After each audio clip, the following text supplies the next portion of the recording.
Pipe போட்டுருக்காங்க வீட்டுக்கு வீடு. இந்த ஊர்ல எந்த பைப் போட்டுருக்காங்கன்னு சொல்லுங்க. இங்க இருந்து காவேரி தண்ணி மற்ற ஊருக்கு போகுது. இங்க ஏதாவது தண்ணி வருவான்னு கேளுங்க. இங்க இருக்கிற பேரூராட்சி தலைவர் முதற்கொண்டு எல்லாத்தையும் கேளுங்க. எந்த வார்டுல எந்த நம்பர் வந்து பைப் போட்டு கொடுத்துருக்காங்கன்னு கேளுங்க. வீட்டுக்கு வீடு தண்ணி அவசியம் சொல்றீங்கல்ல, தண்ணி அவசியம் சொல்றீங்கல்ல, அப்ப எந்த வீட்டுக்கு வீடு பைப் போட்டு கொடுத்துருக்காங்க? எந்த வீட்டுக்குமே பைப் கிடையாது. பெரம்பலூர் அருகே குறும்பலூரில் குடிநீர் மேம்பாட்டு திட்டத்துக்கான அடிக்கல் நாட்டு விழாவுக்கு வருகை தந்த எம்பி அருண் நேருவை சூழ்ந்து கொண்ட பெண்கள் தங்கள் பகுதிக்கு குடிநீர் உள்ளிட்ட அடிப்படை வசதிகள் எதுவும் செய்து தரப்படவில்லை என முறையிட்டனர். அவர்களை அவசரமாக சமாதானம் செய்துவிட்டு அருண் நேரு காரில் ஏறி புறப்பட்டுச் சென்றார்.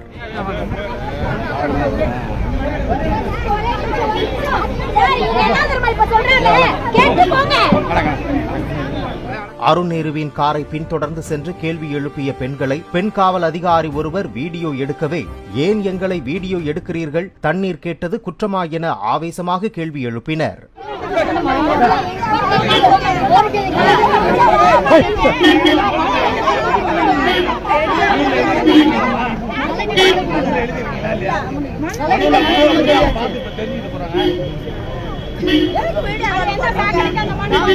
நாமளும் போடுவோம்.